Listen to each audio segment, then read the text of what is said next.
दोस्तों नमस्कार। दोस्तों नरेश मीणा भले ही जेल में हो, लेकिन नरेश मीणा के समर्थक अब नरेश मीणा की रिहाई के लिए पूरी कोशिश में लग गए हैं।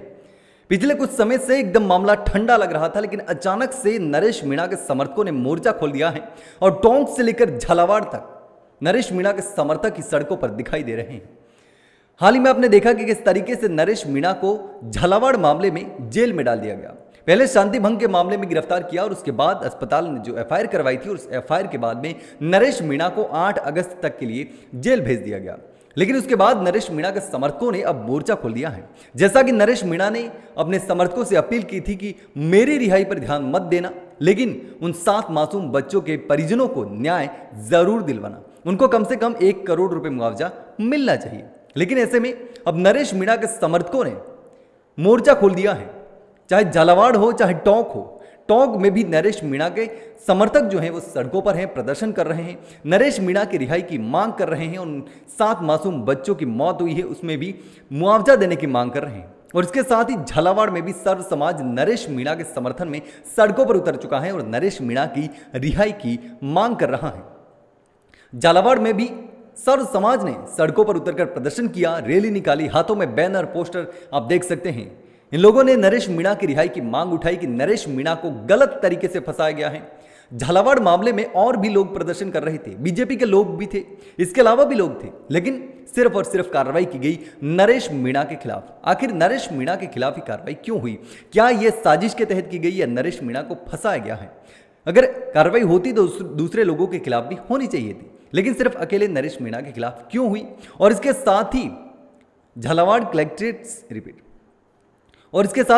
कलेक्टर से नरेश मीणा के समर्थकों और सर्व समाज ने उन 7 मासूम बच्चों के परिजनों को 1-1 करोड़ रुपए मुआवजा देने की भी मांग उठाई है। और इसके साथ ही घायल के परिजनों को 50-50 लाख रुपए देने की भी मांग उठाई है। और टोंक में भी यही मांग उठाई गई। घायल के परिजनों को 50 लाख रुपए और मृतक के परिजनों को 1-1 करोड़ रुपए मुआवजा देने की मांग उठाई गई। इसके साथ ही मृतक के किसी परिवार के एक सदस्य को संविदा नौकरी देने की भी मांग उठाई है। और इसके साथ ही टोंक कलेक्टर को भी ज्ञापन देकर नरेश मीणा की रिहाई की मांग उठाई है। यानी कि टोंक हो या झालावाड़, दोनों जगह पर नरेश मीणा की रिहाई के लिए आंदोलन हो रहे हैं, प्रदर्शन हो रहे हैं, ज्ञापन दिए जा रहे हैं और लगातार बड़े आंदोलन की तैयारी भी हो रही है।